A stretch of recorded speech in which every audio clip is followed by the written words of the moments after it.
बिस्मिल्लाहिर्रहमानिर्रहीम। हम कंटिन्यू कर रहे हैं अपनी lecture series on the subject of human resource management. Last lecture में हमने चैप्टर 8 के ऊपर बात स्टार्ट की थी और इसी को हम कंटिन्यू करेंगे। लास्ट लेक्चर में हमने कुछ डिफरेंट कॉन्सेप्ट्स को देखा था और उसको थोड़ा हल्का सा रिवाइज करते हुए चलते हैं। हमने बात की थी कि व्हाट इज़ बेसिकली ओरिएंटेशन, कि ओरिएंटेशन किसी भी एम्प्लॉय के लिए कितनी इंपॉर्टेंट होती है और क्या होती है। और दूसरी चीज़ इसके ऊपर हमने बात की थी, that was socialization. So socialization क्या था? एक प्रोसेस था एडॉप्टेशन का, जो कि आपको इंडिविजुअल्स के में अटेम्प्ट करता हुआ नज़र आता है कि हम उनको अडॉप्ट करवा सकें किसकी तरफ, टुवर्ड्स द ऑर्गेनाइजेशनल कल्चर, उसकी नॉर्म्स और वैल्यूज। और देन हमने थोड़ा सा इसके assumptions के ऊपर बात की थी। Then we talked about some different concepts that were related with कि हम सोशलाइजेशन को एज अ प्रोसेस किस तरह से अडॉप्ट कर सकते हैं। उसकी तीनों स्टेजेस के ऊपर बात की, जिसमें प्री अराइवल की स्टेज को हमने देखा था। हमने बात की थी कि जो इनकाउंटर स्टेज है वो क्या होती है, and then we talked about the metamorphosis as well. और लास्ट में जो हमारी बात थी वो किससे रिलेट करती थी, that is new employee orientation क्या होती है। हमने ओरिएंटेशन को डिफाइन किया, that was related with introduction of the newer employees to the organization और उसके वर्किंग यूनिट्स। और उसमें जो डिफरेंट हमारे पास लोग इन्वॉल्व होते हैं ओरिएंटेशन में, लाइक CEO हो सकता है, HR हो सकती है, सीनियर मैनेजमेंट हो सकती है। और इसकी हमने दोनों फॉर्म्स के हम किस तरह से इसको फॉर्मल और इनफॉर्मल कॉन्टेक्स्ट में यूज कर सकते हैं।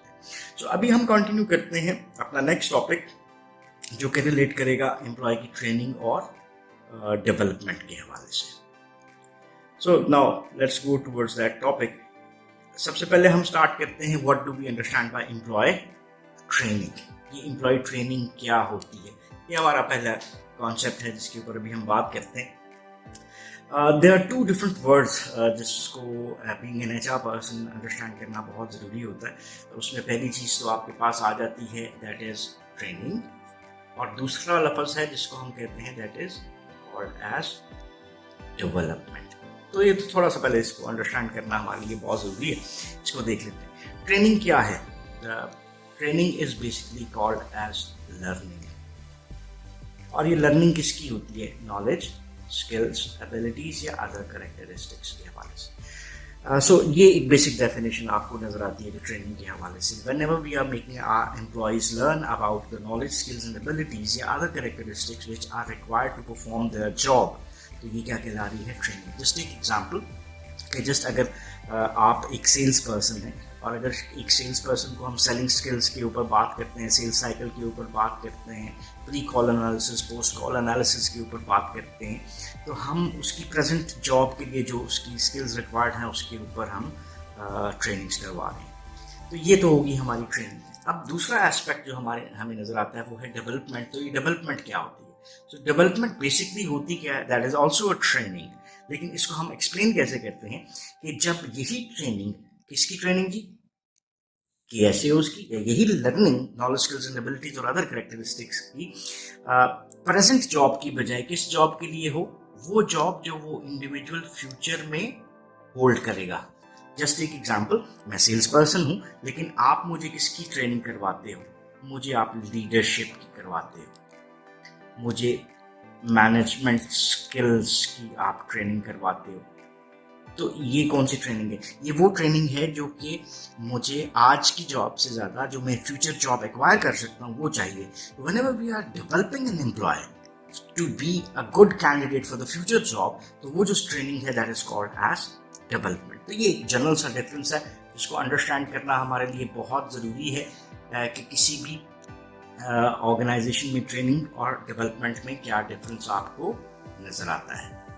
सो चलिए, ये हमने कुछ चीज़ें जो लर्निंग के हवाले से देखी और उसमें हमने ट्रेनिंग को डिफ़ाइन किया और हमने डेवलपमेंट को भी डिफ़ाइन किया। अब इसके कॉन्टेक्स्ट में कुछ चीज़ों को देखते हैं कि हर ऑर्गेनाइजेशन जो है, आपको क्या नज़र आता है कि हर ऑर्गेनाइजेशन जो है वो उसको ज़रूरत है इस चीज़ की कि वो एम्प्लॉयज़ को ट्रेन करेगा और उसको एक्सपीरियंस लोगों की ज़रूरत है कि वो डिफरेंट एक्टिविटीज़ को परफॉर्म कर सके। और किसी भी ऑर्गेनाइजेशन में जो डायनामिक इन्वायरमेंट है उसके लिए ये चीज़ें हमें नेसेसरी आती हैं। सो अभी ये देखते हैं कि हमारे पास ये आपके पास जो मैंने भी आपसे बात की, फर्स्ट एम्प्लॉय ट्रेनिंग की बात की, फिर डेवलपमेंट की बात की तो ये डेफिनेशंस भी आपके सामने। प्रेजेंट ओरिएंटेड ट्रेनिंग जो कि फोकस करती है इंडिविजुअल की करंट जॉब पे, वो ट्रेनिंग कहला रही है। और future oriented training that focuses on employee personal growth, ये क्या कहला रही है? डेवलपमेंट कहला रही है। अब अगला सवाल जो हमारे पास आता है ना, वो ये आता है कि हमने क्या करना है, ट्रेनिंग किस चीज़ की करनी है। तो किसी भी एम्प्लॉय को हमने नॉलेज के ऊपर काम करना है, उसके स्किल के ऊपर, या हमने उसकी एबिलिटीज को इम्प्रूव करने की बात करनी है। अब ये चीज़ें हमारे लिए जानना बहुत ज़रूरी है, अदरवाइज तो हम ब्लाइंडली कोई ट्रेनिंग करवाएंगे तो उसका मतलब उसका फ़ायदा नहीं। जस्ट एक एग्जांपल, सेल्स वाली उसी चीज़ को लेकर आगे चलते हैं कि मेरा जो प्रोडक्ट नॉलेज है ना, वो इतना अच्छा नहीं है। उस प्रोडक्ट नॉलेज के अच्छे ना होने की वजह से मैं अपनी सेल्स कॉल को इतना कॉन्फिडेंटली परफॉर्म नहीं कर सकता। अब आप मुझे 4 ट्रेनिंग्स करवा देते हो, ठीक है, जो कि मेरे सेलिंग स्किल्स के ऊपर थी। सेलिंग स्किल्स तो मेरी बेहतर हो गई, शायद वो तो पहले भी बेहतर थी, लेकिन जो मेरा जो एरिया जो वीक था वो क्या था? नॉलेज। तो इसका मतलब क्या हुआ था, अगर मेरी परफॉर्मेंस को बेहतर करना है तो मेरी training should be not on selling skills but should be more on product knowledge. तो इसका मतलब है हमें फ़ायदा नहीं हुआ। तो अब ट्रेनिंग को मोर इफेक्टिव अगर हम बनाना चाहते हैं तो हमारे लिए एक इम्पॉर्टेंट चीज़ क्या नज़र आती है, हम क्या करें? डिटरमाइन करें ट्रेनिंग नीड को। इसको हम एचआर की जुबान में TNA के नाम से भी बुलाते हैं, that is called as training need assessment.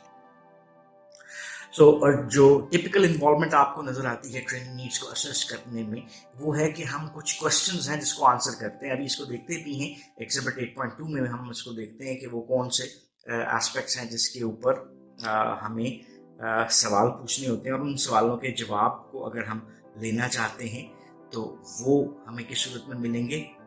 They will be helping us to understand कि what are the needs of the employees. So पहला इसका क्वेश्चन आपको, या इसको एज अ होल अगर हम प्रोसेस देखें तो आपको क्या नजर आता है? फर्स्ट, आपने अपने तौर के ऊपर ये चीज असेस की, is there a need for training. So अगर आपको एक ट्रेनिंग की नीड है, पहला क्वेश्चन आया, अब इसको हम कैसे असेस कर सकते हैं? इसके लिए 2-3 चीज़ें मैं आपके साथ शेयर कर लेता हूँ। अगर फर्स्ट करते हैं नंबर ऑफ एक्सीडेंट्स जो हमारी प्रोडक्शन फैसिलिटी है उसके ऊपर ज़्यादा है। जस्ट एक और चलें कि हम बात करते हैं कि हमारी प्रोडक्टिविटी जितनी है उतनी नहीं होती, ठीक है। एक कॉन्सेप्ट है वर्क प्लेस डिविएंस का, कि हम जो एम्प्लॉयज़ हमारे पास काम कर रहे हैं वो डिविएट करते हैं जो हमारे स्टैंडर्ड्स हैं एक्सेट्रा। अब ये सारी चीज़ें इंडिकेटर्स हैं। So is there a need for training can all be answered through assessment of the previous data जो हमें रिपोर्ट्स की सूरत में मिलता है। अगर नंबर ऑफ एक्सीडेंट्स अगर ज़्यादा हैं तो इसका मतलब है कि एम्प्लॉयज़ को सेफ्टी ट्रेनिंग्स की ज़रूरत है। अगर प्रोडक्टिविटी कम है तो प्रोडक्टिविटी इन्हांस होनी चाहिए जो कि स्टैंडर्ड के मुताबिक हो सकती है, वो नहीं है तो भी हमें एम्प्लॉयज़ की ट्रेनिंग की ज़रूरत है। अगर वर्क प्लेस डिविएंसेस नज़र आ रही हैं तो भी हमें ट्रेनिंग की ज़रूरत है। तो ये पहले क्वेश्चन को हमने असेस किया और प्रीवियस डाटा रिपोर्ट्स और इन चीज़ों की बेस के ऊपर हमने इसको आंसर किया कि is there a need for training. मैं इधर इसका जवाब लिखता हूँ। मैंने क्या जवाब लिख दिया जी? Yes, there is a need of training. अब अगले सवाल के ऊपर चले जाते हैं। What are the organisational goals? जो प्रीवियस चैप्टर्स इसके ऊपर आप देख चुके हो कि जब भी हमने ह्यूमन रिसोर्स नीड को असेस किया था, ह्यूमन रिसोर्स नीड को, तो हमने ये देखा था कि हमें कितने लोग चाहिए क्वांटिटेटिवली और देन क्वालिटेटिवली। अब ये जो ह्यूमन रिसोर्स नीड असेसमेंट थी ह्यूमन रिसोर्स प्लानिंग के प्रोसेस में, वो कहाँ से डिराइव की जाती है? They take guidelines from the overall organizational goals, उसके मिशन से और उसकी स्ट्रैटेजी से। तो एचआर बेसिकली क्या है? एक सपोर्ट स्ट्रैटेजी है इन कॉन्टेक्स्ट ऑफ हमारी ऑर्गेनाइजेशनल स्ट्रैटेजी के, जो कि ऑर्गेनाइजेशनल गोल्स को अचीव करवाएगी। तो अब यहाँ पर ये चीज़ आ रही है कि ऑर्गेनाइजेशन के गोल्स क्या है। अगर हमारे गोल्स प्रोडक्टिविटी, जैसे मैंने अभी बात की थी, में वो पूरे हो रहे हैं तो क्या हमें ट्रेनिंग की ज़रूरत है? यहाँ पर अगर ऑर्गेनाइजेशन के गोल्स इस तरह से हैं तो हमें ट्रेनिंग की ज़रूरत है, तो यहाँ पे जवाब आ गया नो, ये प्रोसेस ही खत्म हो गया। लेकिन ऑर्गेनाइजेशन के गोल्स जो हैं वो अभी मीट नहीं हो रहे, तो हमें ये पता लगा कि अभी हम थोड़ा सा इससे आगे जा सकते हैं। हमारे गोल्स ये हैं, what task must be completed to achieve these goals. अब हमें क्या क्या करना है, जैसे फर्स्ट करें A task, B, C, D, ये हमने लिस्ट ऑफ टास्क बना दी जो कि हमें नेसेसरीली रिक्वायर्ड है। अगर हम वो परफॉर्म नहीं करते तो जो ऊपर हमने डाटा लिया था जो ऑर्गेनाइजेशन के गोल्स का, वो अचीव नहीं हो सकेगा। तो अब हमें पता लग गया कि हमारे जो बेसिकली टास्क हैं वो क्या हैं, जिनको हम करेंगे तो हमारे गोल्स अचीव होंगे। अब अगली चीज़ क्या आ गई, यहाँ से मैं एक चीज़ नहीं निकाली है, हमें किस चीज़ का पता लगा, दैट इज टास्क। ये हमारी पहली चीज़ है। एक और चीज़ अभी आपको आएगी ना, तो वो भी मैं आपको यहाँ से फिर शो कर दूंगा। ये नंबर 4 लग रहा है बिकॉज ऑफ द कंटिन्यूएशन। चलिए मैं उसको हटा देता हूँ और खुद हाथ से ही हम लिख लेते हैं यहाँ पे जी। Number 1 is that we have come to know कि हमारे टास्क क्या हैं। जब भी किसी ऑर्गेनाइजेशन में परफॉर्मेंस की बात की जाती है तो परफॉर्मेंस को दो चीज़ों पे देखा जाता है कि एक इंडिविजुअल क्या कर रहा है, दैट आर द टास्क, जो कि और उसको अमूमन हम एज एन आउटकम लेते हैं कि मेरा काम था 2 रिपोर्ट्स बनाना, तो ये मेरे टास्क आ गए। अब इसके साथ साथ हमें है कि हमने उन रिपोर्ट्स को, आपने भी 2 रिपोर्ट्स बना ली, मैंने भी 2 रिपोर्ट्स बना ली। आपकी रिपोर्ट की शक्ल, लफ्ज, चीज़ें, सेंटेंस स्ट्रक्चर ऐसा था कि वो रिपोर्ट के ला ही नहीं सकती। चलिए, आपने भी डॉक्यूमेंट प्रोड्यूस कर लिया, मैंने भी प्रोड्यूस कर लिया, तो अगर हम क्वांटिटेटिवली उन टास्क को देखें तो दोनों ने टास्क कंप्लीट कर लिया। लेकिन how the task is performed, उसको देखना भी इंपॉर्टेंट है। उसको हम ह्यूमन रिसोर्स मैनेजमेंट में किससे असेस करते हैं, that is assess through behaviours. और ह्यूमन रिसोर्स मैनेजमेंट में हम बिहेवियर को इस तरह से डिफाइन करते हैं कि actually how a task is performed. अब टास्क का पता लग गया, व्हाट बिहेवियर्स आर नेसेसरी। अभी क्या देख रहे हैं, वो कौन से बिहेवियर्स हैं जो कि हमें चाहिए इसके लिए कि हम उन टास्क को कंप्लीट करने के लिए अडॉप्ट करेंगे तो वो टास्क अच्छे से कंप्लीट हो जाएंगे। सो यहाँ पे हमारे पास अब एक और आउटकम आ गई जिसको मैं 2 नंबर्स दे देता हूँ, that is what are the task and then what are the behaviours which are required to perform a job. अब हर इंडिविजुअल को हम इन 2 चीज़ों पे असेस कर लेते हैं कि जो ये गोल्स थे जिनको हमने मीट करना है, जो ये टास्क हैं, जो ये बिहेवियर्स हैं, इसमें what if there is any deficiency, any कमी। अब हमारे पास फर्स्ट करें कि मैं किसी ट्रैवलिंग के ऊपर जा रहा हूँ और मुझे प्यास लगती है, पता लगता है मेरे पास पानी नहीं है, तो अब मुझे बाजार से खरीदना पड़ेगा, कहीं गाड़ी रोक के खरीदना पड़ेगा।